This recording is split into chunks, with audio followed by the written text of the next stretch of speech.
Good morning and War Eagle War Report family. Your man Ike Jones here with another morning drop coming straight at you today. We're talking about the new wide receiver coach, Marcus Davis, former Auburn Tiger. Y'all know how we do morning drop style. Let's get straight to it.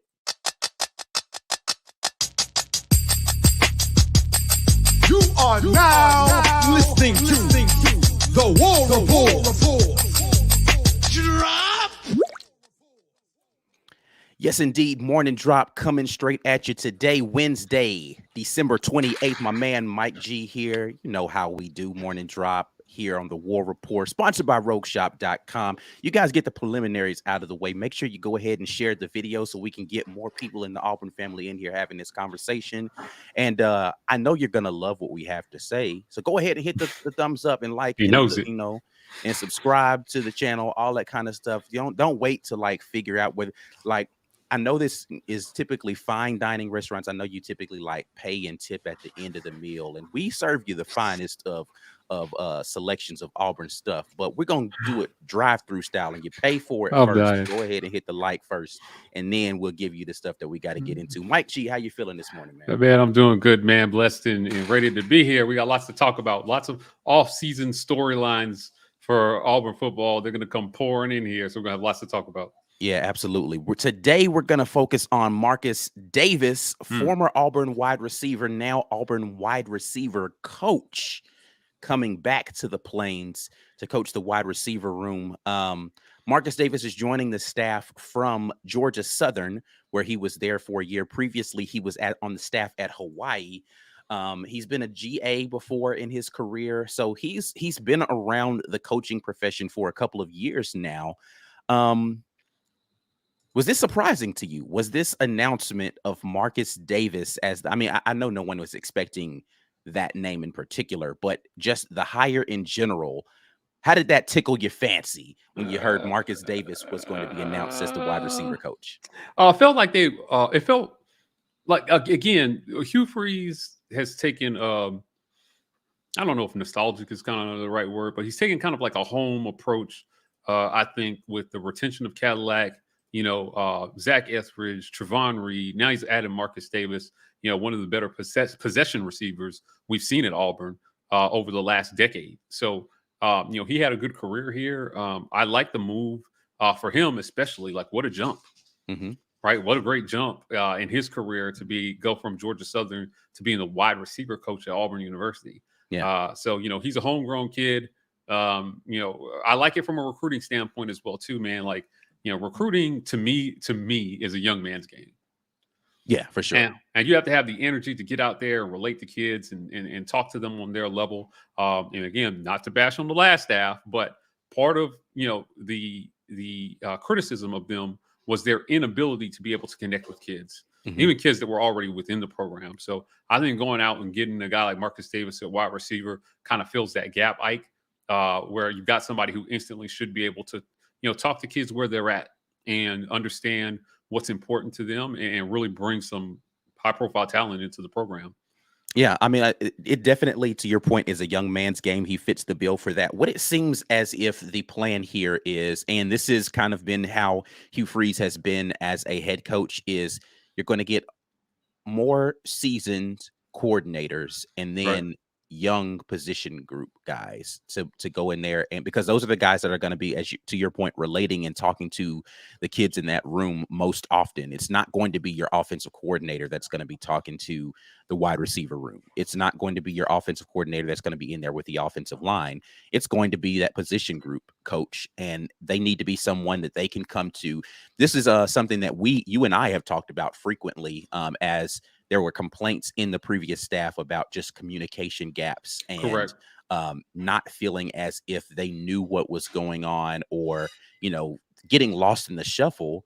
And, people always pointed at, well, Coach Harsin. And I always made the statement, your position group guy is the guy that you need to be. If you don't have anybody else who you can talk to on that staff, you should be able to talk to the person that's over your room. Yeah. Right. And the disconnect between Coach Harsin and the players, to me, started at the position group. Well, the disconnect between the position group coach and the head coach. Correct. Right. So, again, everything is a flow. flows downhill. And you had some position groups, Ike, that were closer to their position coach than others. I think at wide receiver in particular, there was a big gap.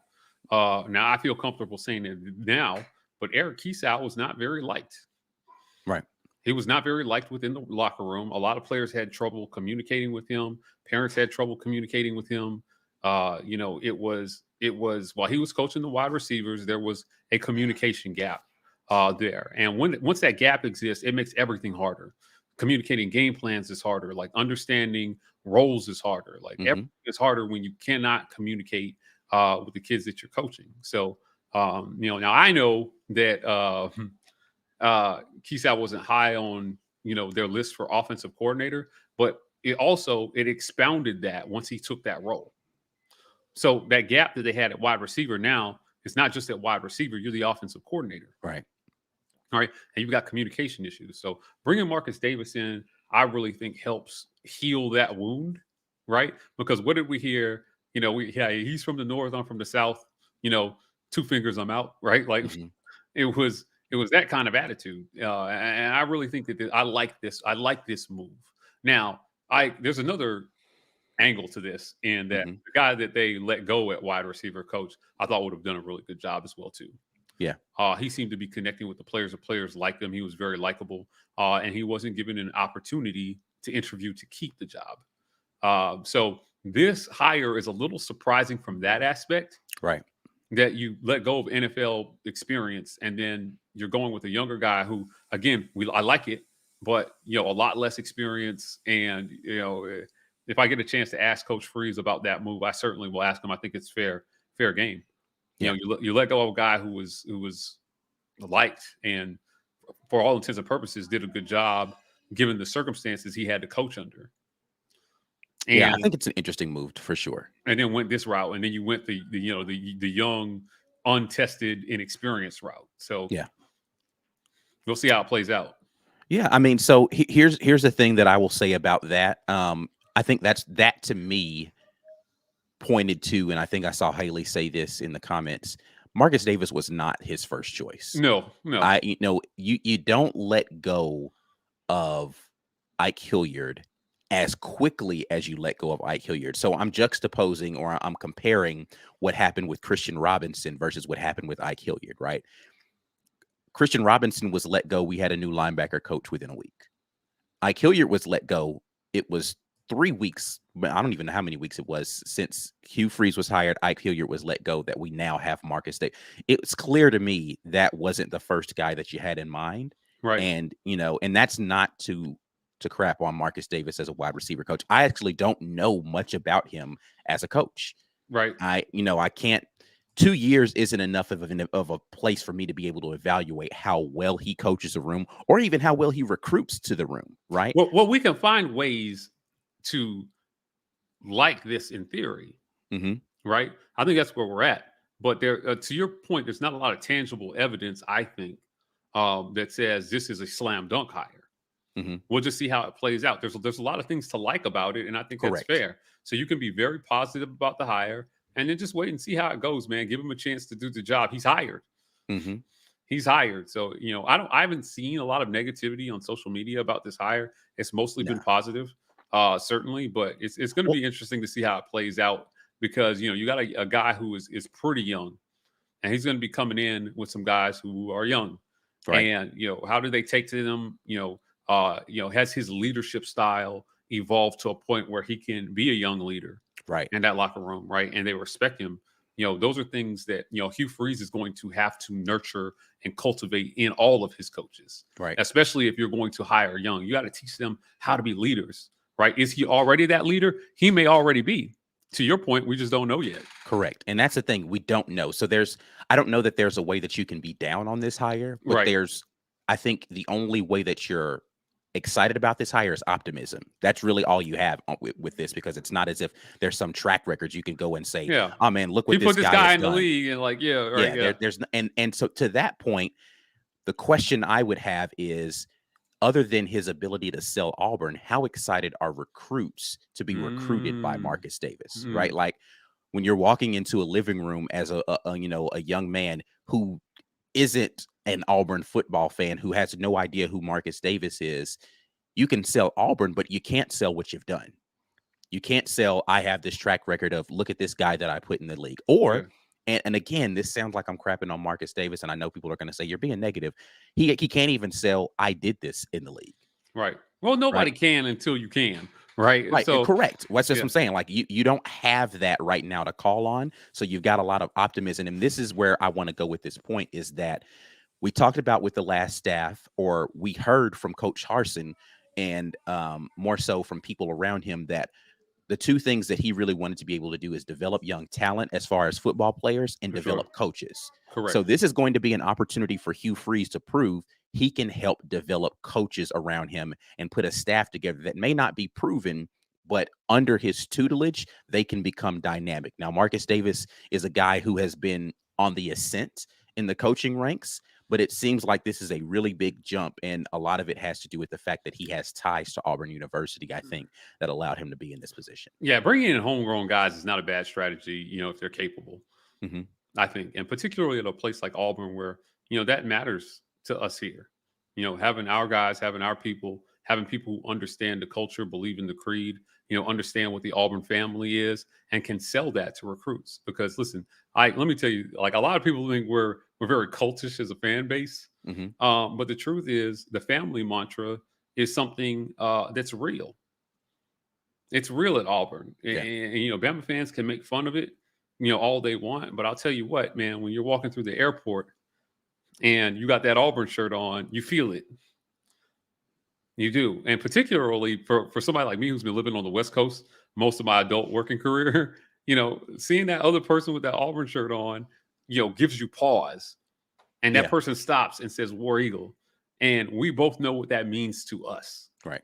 Right. And you can see two Bama people walk by each other and not a word.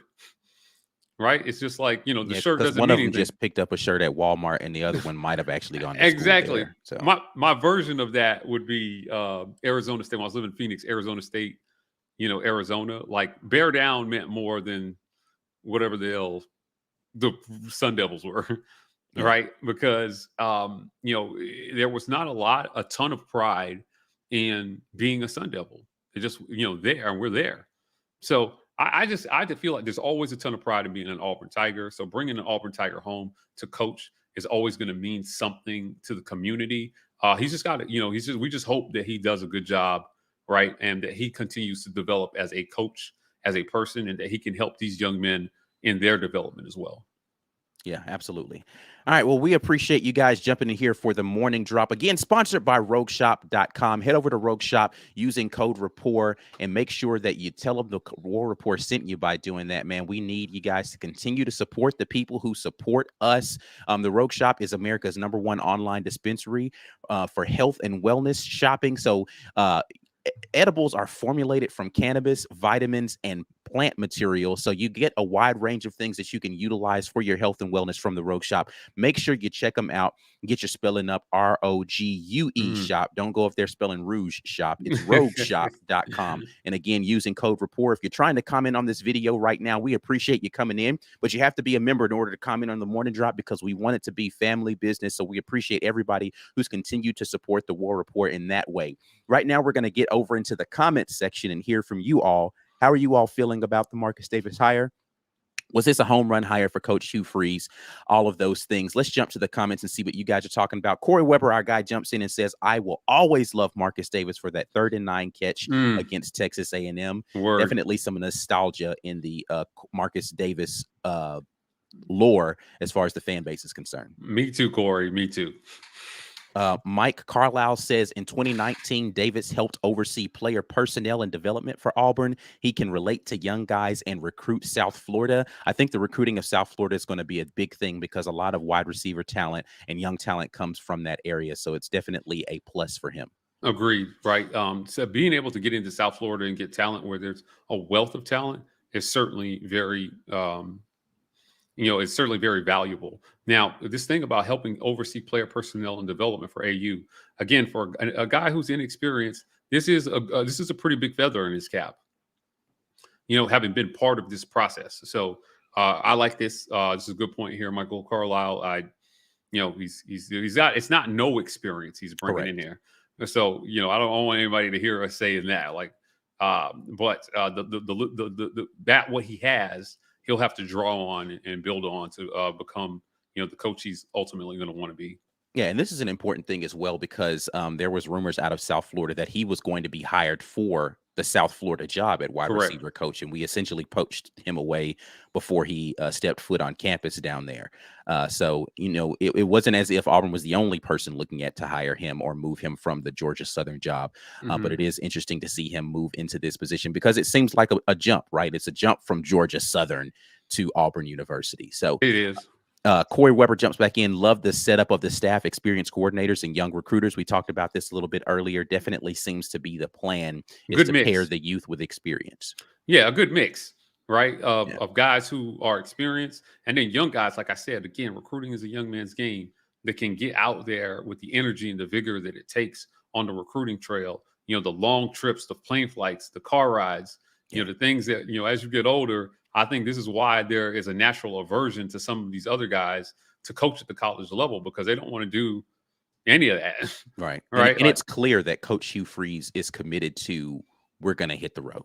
We're going to hit the road. Yeah. We're going to be in living rooms. We are going to be at high schools. We're going to be at football games. We're going to be out on the road. And you need to be a guy that's willing to go out there and put that kind of work in order to work here.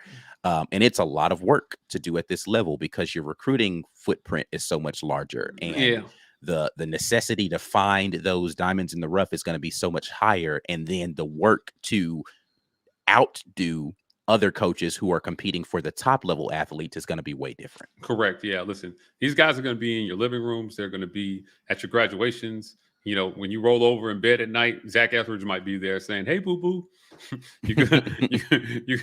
You good? You need anything? You need a glass of water before you go to sleep?" I mean, they're going to be there trying to make an impact and developing those relationships that ultimately they're going to need to land high profile recruiting classes. For sure. Our guy B. Will jumps in and says, yeah, we're not going to have any problem connecting with recruits and players, and we won't have any problem selling Auburn because the guys who played here love the place they're selling. This is, I think, an important point to talk about when you talk about being able to sell the university. Because right now, let's be clear, that's what you have to sell. There's not a ton to call on to say, I've done this, I've done that, we've done this, we've done that. Not of recent history. Like you've got to go back to, I heard, I don't remember who I was talking to that was saying, Coach Malzahn was still talking about Cam Newton, right? When he got up out of here. I would always keep that feather in my cap. Yeah, but at some point in time, you need to do something else so that's not the only thing you have to call back on, right? I mean, Cam Newton was 2010. He got out of here in 2020. He could give Nick Marshall a shout. Yeah.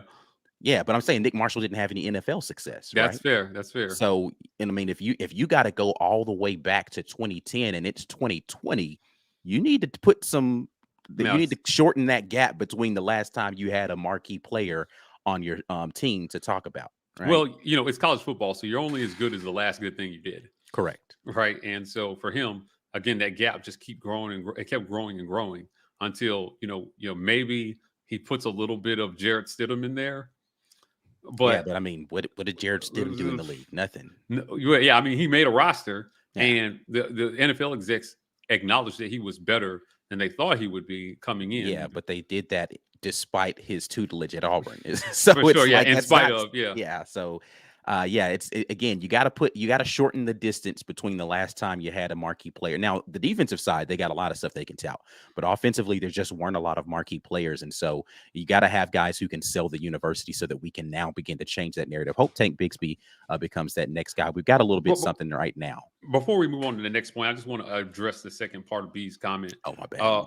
When he's talking about, hey, we're not going to have any problem connecting with players. If you are new to our channel, go to our channel, hit playlist, and look at our building rapport playlist. And look at all the former players that we've interviewed. Talk about what Auburn means to them, what Auburn did for them. It can be a powerful thing when you get a group of guys that all went through that same experience, sit in front of a recruit and tell them, this is what Auburn did for me. Right? That can be a very powerful thing. when you have the testimony. I don't know, it sound like it's church. It is Wednesday. Is it Wednesday? Mhm. No, yeah, it's Wednesday, right? Yeah. So if you're going to church tonight, it can be a powerful thing to have, again, 5 guys who all have the same testimony about the successes that they had, about how Auburn made them a better man, a better player, a better husband, a better father, and preaching that, and especially to the parents as well too. What am I sending my kid to? What kind of environment? What kind of leadership? What kind of tutelage is he going to have? Who are his role models? That can be a powerful thing, I think. So that's why I think this might be a good move to have a guy like him who didn't play under Hugh Freeze, but can sell the university itself. Right. Brandon Treywick says combination of winning the fans over and players with young coaches and alumni. Love it. It's not a bad strategy. Yeah, listen, trying to find more ways to ingratiate yourself to a fan base that was split on you.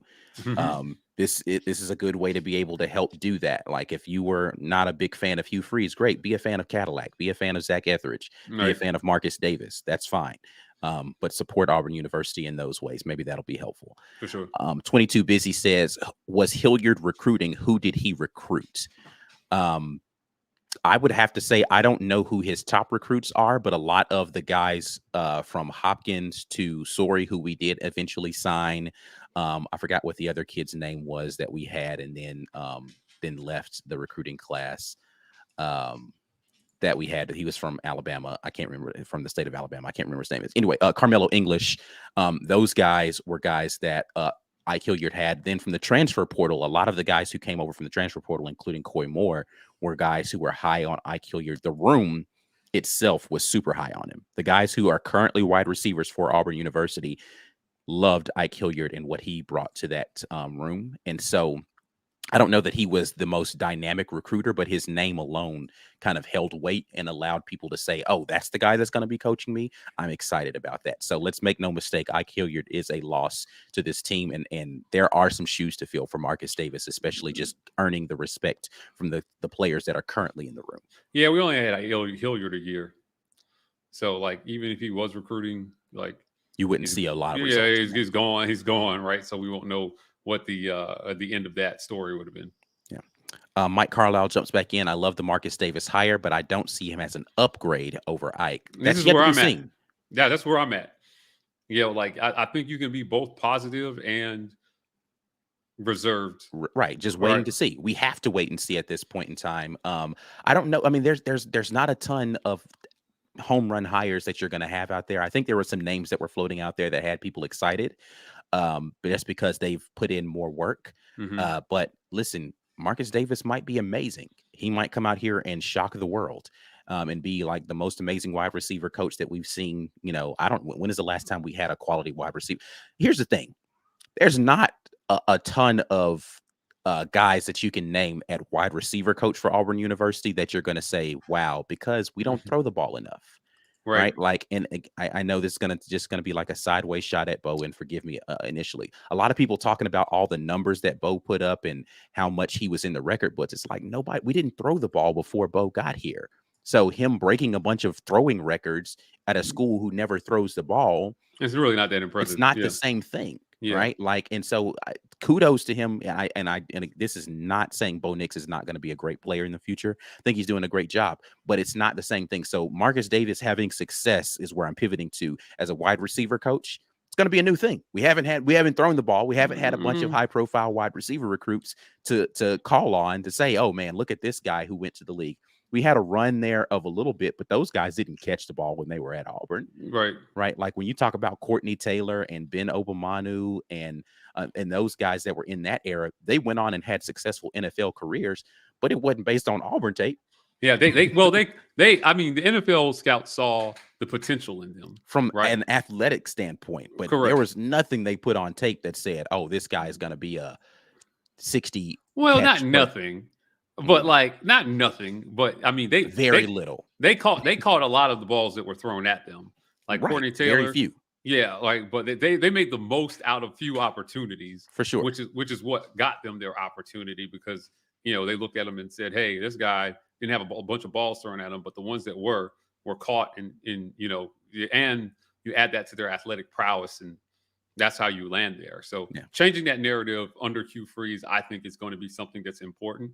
Yeah, That if you're a if we're gonna receiver, you Yeah, come if we're here, going you're to going to get the turn ball. the narrative around, like you said, it's going to be important that they figure out how to make a passing offense look competent at Auburn, because you're Yeah. not going to land big recruits without it. Yeah, listen, I know we're talking wide receivers, but like, give me, like, if he can produce another Evan Ingram out of this program, Yeah. right, like he did at Ole Miss, I think, man, how exciting would that be? And we have some guys that may be able to fit that mold, For sure. and be a monster at that position. So, again, we're talking wide receivers, but it all falls into the passing game. And Hugh Freeze is going to hopefully revolutionize Auburn in that way. Looking forward to that. Corey Weber jumps back in. Freeze kept Caddy and Zach due to Auburn ties and dynamic recruiting. Ike has no ties to Auburn. Makes total sense to me. I mean, listen, not having ties to Auburn. You could coach. Yeah. If you could coach, you could coach, Corey. I mean, yeah, the offensive line coach doesn't have ties to Auburn. The tight end coach doesn't have ties to Auburn. Most of the defensive staff doesn't have ties to Auburn, right? Yeah. So ties to Auburn, I don't know listen, I'm not saying I don't like the hire. I think his ties to Auburn help severely make the case for him, because here's the thing. If Marcus Davis didn't play for Auburn and he was the hire with his resume right now, it'd make no sense. Right. The Auburn ties is what makes it feel like, okay, this could possibly make sense. But without those Auburn ties, his resume. What are you looking at? Yeah, what are you looking at? Yeah, for sure. Yeah. So, yeah. James Sawyer jumps in and says Ike should have gotten an interview at least. The room responded extremely well to him, and he was recruiting at a high clip. I don't know if recruiting at a high clip is something that we can state definitively. But he generated some excitement. For sure. Yeah, for sure. He generated some buzz. And so I think, his presence definitely was a positive in that regard, in the perception of the wide receiver room at Auburn. Corey Weber jumps back in. Can you keep 3 coaches from the previous staff while also removing the culture from the previous staff? Yeah, sure. Absolutely. Yeah, because I feel like the culture the last 4 games of the season was a drastically different culture than it was with the same guys. Yeah, so I think that the culture change doesn't have to be holistic. It just needs to be the right people removed from situations. Right, correct. Like, so in my head, I'm thinking to myself, just because those guys were in that culture doesn't mean they were bought into that culture. In it, but not of it, if we want to use biblical terminology. In it, but not of it. Yeah, for sure. So that could have been the case here with these guys. James Sawyer jumps in and says Davis could be the next Burns. I don't know if this is a good or bad thing, but I hear what you're saying there. Yeah. Yeah, in some ways, sure. Okay. Yeah. And then Haley jumps in and said, we lost some recruits because of him leaving. I think this is fair because Ike Hilliard wasn't here. There are guys and I think there are guys who are currently on this roster that when Ike Hilliard walked out of the room, they started looking at the transfer portal like. For sure. Like, that was my guy. Like, listen, there was a strong internal push from some players quietly to make Ike Hilliard offensive coordinator. Mm-hmm. That's how much they liked him. Right. And I'm saying that as a fact. I know that as a fact. I've talked to these people. Like, they were like, if Ike was our offensive coordinator, this offense would be dope. Yeah. So it definitely would have looked a lot different than, having the offensive line coach be the guy and then your head coach being a running back guy. So yeah, like when you saw that and you were in the receiver room, you're like, crap, we're screwed. Yeah, just we're going to be blocking for the next 6 weeks. Figure out how you're going to block because that is going to be your job here. Yep. All right, man, we're going to get out of here. We appreciate you guys dropping in with us. As always, the Morning Drop is sponsored by Rogue Shop. Head over to rogueshop.com, use code RAPPORT, and tell them the War Report sent you by doing that, man. When you go over there and you shop with them, make sure you're using the code. Who doesn't want 10% off of their purchase? I know it's not a lot, but it's enough to make sure your purchase ain't 100% of what you're going to be paying for. Code RAPPORT, that supports our people who support us, and we appreciate it. If you want to support us in other ways, you can come on board as a member of the War Report, and you can continue to be a part of these conversations with the Morning Drop. Hit the like button, subscribe to the channel, all of those things, man. We are out of here, but we will be back tonight. We're going to be here with the midweek report, so you guys hop in with us there. That's it, man. War Eagle, and we will holler at you guys in a few hours. Peace.